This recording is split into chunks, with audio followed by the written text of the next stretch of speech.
welcome back to the S15 build series. In this episode, we're going to be reassembling the S15's rear subframe and getting it back up into the car.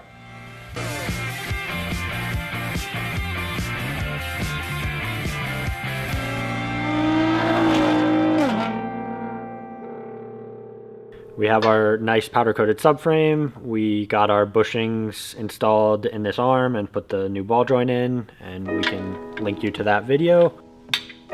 Now we're going to assemble everything.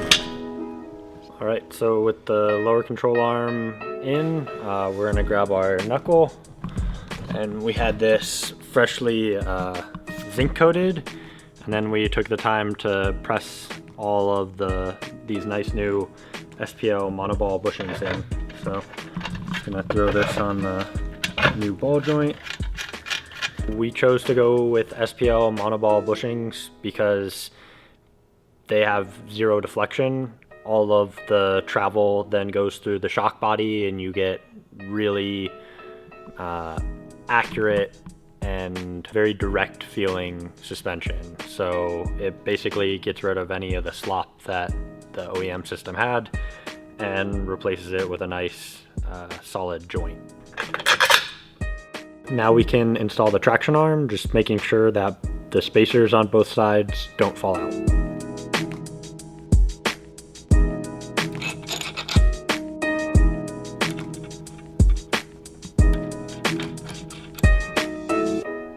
So we're also going to be using SPL's eccentric lockout kit for the S14 and S15. Obviously these arms are adjustable, so all of the adjustment we're going to do at the arm, and we don't want the eccentric bolts to be able to slip.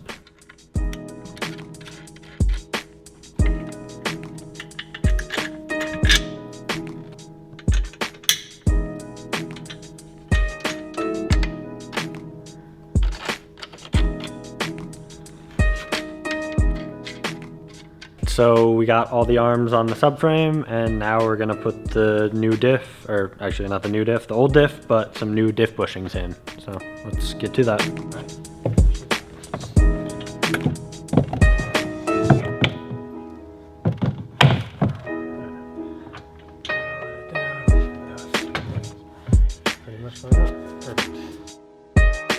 We got our diff roughly placed in the subframe, and now we're just gonna go ahead and grease up and install our new white line rear diff bushings.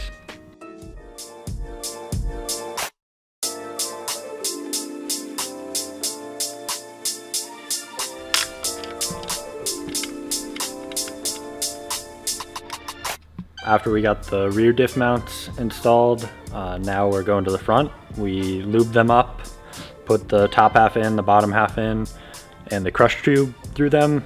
And now we're just gonna secure it with the OEM bolt and the big washer that they provide you.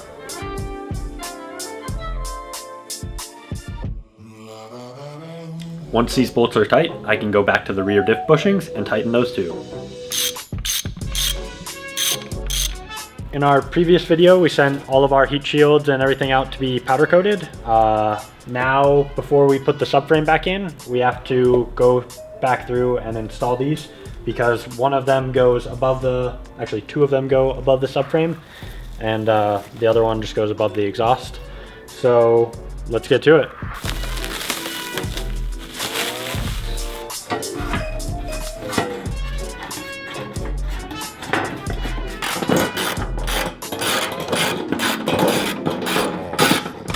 Before we sent this out to get coated, we popped this little piece of insulation off. It literally just kind of sits right there.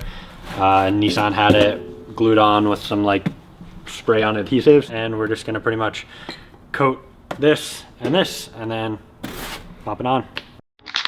Arm worked out. Once there's a good amount of adhesive sprayed, I'm just gonna place it on top of the heat shield and press it into place.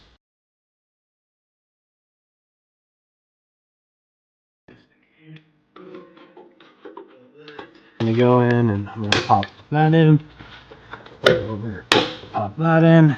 So you just push up on it, make sure you expose the groove, and then you pop that ring on. And last but not least, is the flanged nut, and it just threads right on right there. Now that the heat shields are all up, the car is ready to take the subframe. And the arm, pretty much. Same. Got this. Don't fall. No promises, only supported by 3 things. Oh. I think we're like triple supported. Yeah. So I'm not that worried. Okay, let's just stay away from the GTR. That's what I was thinking. I'm a little worried. These are also those casters where, like, if you run over a zip tie, the whole thing's gonna fall over. It's more like. Well, it is Harbor Freight. Yeah. These aren't Harbor Freight. These are eBay. I think the middle one's Harbor Freight. I don't know. But yeah, you know, eBay, the pinnacle of quality tools. Pulling his up unbelievable. Do we even need the middle one?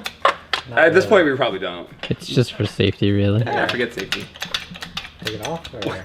What could go wrong? No, let's just keep We're it. only 3 feet from a GTR.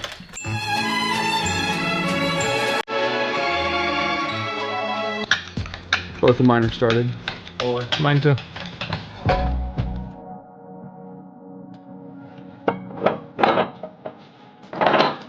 With the subframe in place, we can add all the brackets and braces that attach to it before we bolt it down for good.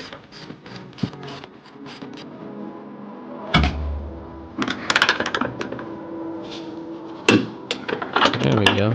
It is finally in. The rear subframe, after being out and taken apart for months now, is back in. And now it's time to get our rear coilovers installed. Again, thank you HKS for these beautiful Hypermax. Let's get them installed. Installing these amazing new coilovers is pretty easy. Just 2 nuts up on top and 1 bolt on the bottom.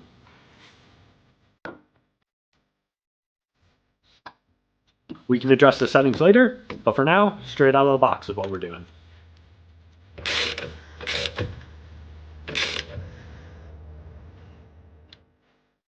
Lastly, for the rear, we can plumb our new brakes and install the pads. If you want to learn what brakes we use and how we install them, subscribe to see that real soon. That's going to be it for this video. We're really excited with how everything's turning out so far, and we can't wait to get the car completely together. Stay tuned, because this car is getting on the track soon. Thanks for watching. An easy way to make horsepower on an NA car.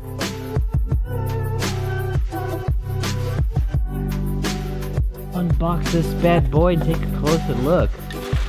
Beautiful car.